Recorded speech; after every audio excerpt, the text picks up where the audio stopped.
Welcome to the Best 5-Minute Wine Podcast. I'm your host, Forrest Kelly. From the seed to the glass, wine has a past. Our aim at the Best 5-Minute Wine Podcast is to look for adventure at wineries around the globe. After all, grape minds think alike. Let's start the adventure. Our featured winery is... In part 2 of our conversation with Table Mountain Winery in Huntley, Wyoming, Patrick explains what a lawyer is doing running a winery. Focused on agricultural law, natural resource law. In Wyoming, we're pretty arid, so water law is a very important aspect to anybody in agriculture. In Wyoming, just much like the entire West, just water rights, protecting what we have. And I mean, that's the basic one. We have a lot of endangered species in Wyoming that producers have to work around, and the ins and outs of trying to keep agriculture going and the regulations that come out of the industry that producers have to face and how to deal with those.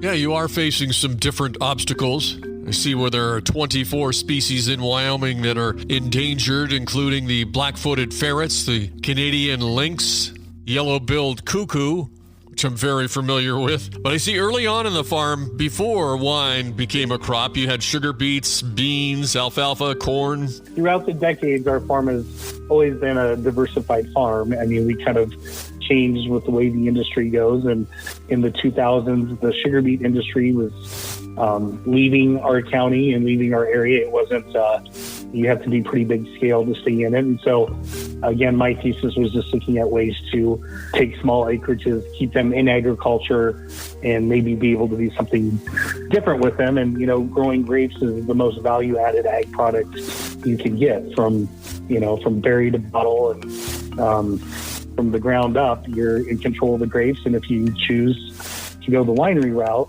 it truly is a 100% value-added ag product, which was something that our state was a little behind on. And we had some microbreweries, but we just didn't have an industry that had really focused on that at the time. So you've got this plan put together, and then what happened in 2004 kind of threw you a curve? All these grapes in the ground. I think by 2004, we had 5 or 6 acres producing. We had found a winery in a nearby town, Cheyenne, Wyoming, and they were producing wines with grapes from Colorado. And they said, we'll buy anything you grow. So we weren't too worried about the winery part because we had a market. And that spring, when we were going to set to kind of have our first harvest, we called them and checked in on them. And they said, oh, we're closing. We're disbanding as a company and we're no longer going to be a winery. So our kickstart with our business plan that we had created really went into play immediately. And the $10,000 that we won disappeared very quickly by the time we had a old farmhouse that we converted quickly and changed a few things around and were able to have a makeshift winery. Probably home brewers had a better setup than we did when we first became a winery, but we were able to get it done, and we had no idea of what would happen with harvest. We started kind of home winemaking on the side, but we sure learned a lot just by the grapes coming in and having to figure out how to go from there. Having the experience of being a farmer with the sugar beets and the alfalfa and the corn, etc., I'm sure that helped a little bit, but there had to be a learning curve in growing grapes. Grapes are very drought tolerant, if you will. I mean, we planted our grapes in the midst of one of the worst droughts that we ever had. So we kind of joked for about 3 or 4 years, our grapes hadn't seen much water at all. We went to a few workshops and they said you have to make the vines struggle. You can't overwater them, hibernate in the winter.